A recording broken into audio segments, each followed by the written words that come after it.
Hai semua, Assalamualaikum. Dalam video kali ini, cikgu akan berkongsi tentang matematik tingkatan 2, bab 9, laju dan pecutan. Melibatkan subtopik 9.1, laju dan satu standard pembelajaran iaitu memerihalkan perbezaan antara laju seragam dan laju tak seragam.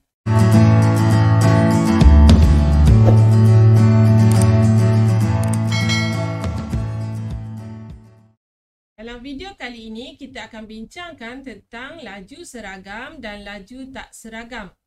Apakah yang dimaksudkan dengan laju seragam? Laju seragam ialah laju yang mempunyai perubahan jarak yang sama dalam selang masa yang sama. Manakala laju tak seragam pula ialah laju yang mempunyai perubahan jarak yang tidak sama dalam selang masa yang sama. Kita lihat kepada gambar rajah ini. Gambar rajah pertama melibatkan guli A dalam masa 4 saat. Satu saat pertama 2 cm. Saat kedua juga 2 cm. Saat ketiga 2 cm. Dan saat yang keempat juga 2 cm sehinggalah sampai kepada 8 cm jaraknya. Manakala guli B pula, saat pertama 2 cm. Saat kedua 1 cm. Daripada 2 cm ke 3 cm hanya 1 cm. Jadi 3 saat yang seterusnya. Saat yang ketiga 2 cm dan saat yang keempat 3 cm. Jadi kita boleh nampak di sini untuk selang masa yang sama, selang masa yang sama, jarak yang dilalui adalah berbeza. Jadi kita bandingkan jarak yang dilalui oleh guli A dan guli B dalam masa 4 saat.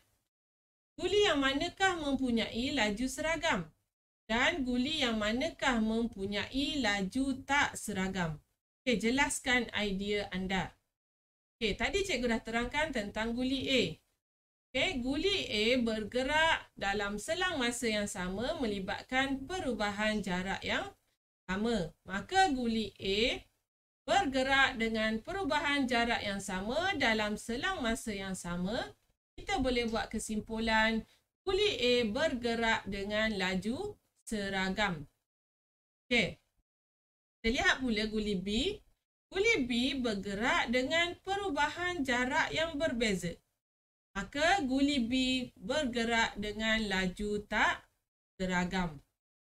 Jadi cikgu harap boleh faham tentang laju seragam dan juga laju tak seragam.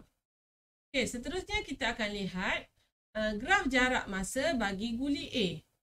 Yang ini ialah graf jarak masa bagi guli A, di mana paksi Y-nya mewakili jarak. Paksi Y mewakili jarak dalam sentimeter dan paksi X-nya mewakili masa dalam saat. Jadi apa yang kita boleh perhatikan dengan graf jarak masa ini? Yang pertama sekali, graf jarak masa bagi laju seragam adalah satu garis lurus sahaja. Satu garis lurus sahaja bermaksud laju pada selang masa yang tetap adalah sama. Kalau kamu lihat, kita boleh perhatikan di sini. Kita boleh perhatikan di sini. Jaraknya dan masanya adalah sentiasa seragam. Ini saat yang kedua, saat yang ketiga dan saat yang keempat. Jadi yang ini kita boleh katakan sebagai laju seragam. Kita lihat pula kalau untuk laju tak seragam, iaitu merujuk kepada guli B. Jadi ini ialah graf jarak masa bagi guli B. Yang ini mewakili jarak. Dan yang ini mewakili masa. Apa yang kamu boleh perhatikan jika dibandingkan dengan graf yang pertama? Yang pertama sekali, graf jarak masa adalah terdiri daripada beberapa garis lurus bagi laju tak seragam. dan lajunya sentiasa berubah-ubah. Okey, laju adalah merujuk kepada nisbah jarak bahagi masa. Okey, jadi kamu lihat yang ni, bentuk yang pertama segitiga ini. Okey, yang ni yang kedua, berbeza. Okey, antara satu saat dengan saat yang berikutnya, lajunya adalah berubah-ubah. Okey ya, cikgu harap boleh faham untuk mengenal pasti tentang graf jarak masa bagi laju seragam dan juga laju tak seragam. Okey, seterusnya kita lihat contoh. Okey, contoh pertama. Amin memandu sebuah trailer sejauh 170 km dalam masa 2 jam yang pertama dan 190 km dalam 4 jam berikutnya. Adakah Amin memandu trailernya dengan laju seragam? Jelaskan jawapan anda. Okey, jadi sebelum kita tentukan sama ada lajunya seragam atau tidak, jadi kita perlu kira dahulu laju dia. Okey, jadi untuk 2 jam pertama, kita kira dahulu untuk 2 jam pertama. Laju dia, laju sama dengan jarak bahagi masa. Jarak bahagi masa. Jaraknya ialah 170 km. Dan masanya ialah 2 jam. Jadi di sini kita akan bahagikan, kita akan dapat 85 km per jam. Ini 2 jam pertama. Dan seterusnya kita kira pula untuk 4 jam berikutnya. 4 jam berikutnya. Laju sama dengan jarak bahagi masa. Maka kita gantikan jaraknya ialah 190 km. Kita bahagikan dengan 4 jam.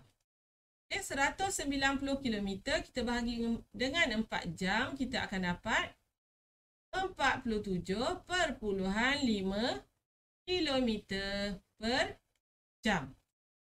Bila kita dah dapat jawapan untuk laju 2 jam pertama dan juga 4 jam berikutnya, kita dapati bahawa lajunya tidak sama. Apabila lajunya tidak sama, maka kita boleh buat kesimpulan. Maka kelajuan trailer adalah tidak seragam. Adalah tidak seragam. Boleh Kalau seragam dia mesti laju yang sama. Seterusnya kita lihat pula contoh yang kedua. Ini contoh dalam buku teks. Encik Mahesh memukul bola golf dari tiang P ke tiang S melalui tiang Q dan tiang R. Melalui daripada P ke Q, Q ke R dan R ke S. Dia tanya, adakah kelajuan bola itu mempunyai laju seragam? Jelaskan jawapan anda. Jadi sebelum kita nak tahu, kita mesti kira laju untuk setiap satu lah. Jadi kita kira untuk laju PQ. Laju pada tiang PQ. Jarak bahagi masa. Jadi jaraknya di sini, kita boleh lihat jaraknya di sini ialah 40 meter dalam masa 2 saat. Jadi 40 meter per 2 saat. Jadi kita bahagikan, kita akan dapat 20 meter per saat. Ini laju PQ yang pertama. Kita kira pula daripada Q ke R. Laju QR sama dengan jarak bahagi masa. Jarak bahagi masa. Kita lihat jaraknya di sini 70, masanya ialah 3.5 saat. Jadi kita kira gantikan 70 meter per dengan 3.5 saat. Okey, dan kita bahagi, kita akan dapat 20 meter per saat. Okey, itu yang kedua. Kita lihat pula untuk yang ketiga. Untuk yang ketiga ialah laju R ke S. Okey, laju RS sama dengan jarak bahagi masa. Jadi di sini jaraknya ialah 60, masanya ialah 3 saat. Okey, jadi 60 meter per dengan 3 saat. Jadi kita akan dapat juga 20 meter per saat. Okey, kita dah ada ketiga-tiga laju dan kita dapati bahawa laju untuk PQ sama dengan QR sama dengan RS. Jadi, adakah kelajuan bola itu mempunyai laju seragam? Okey, ya. Kerana, kita jawab dulu ya sebab soalan dia tanya adakah kelajuan bola itu seragam? Ya, kerana kelajuan bola golf adalah sama. Boleh ya? Ya, kerana kelajuan bola golf adalah sama untuk ketiga-tiga tempat yang berbeza.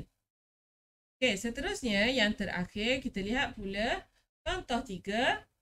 Soalannya lukis graf jarak masa.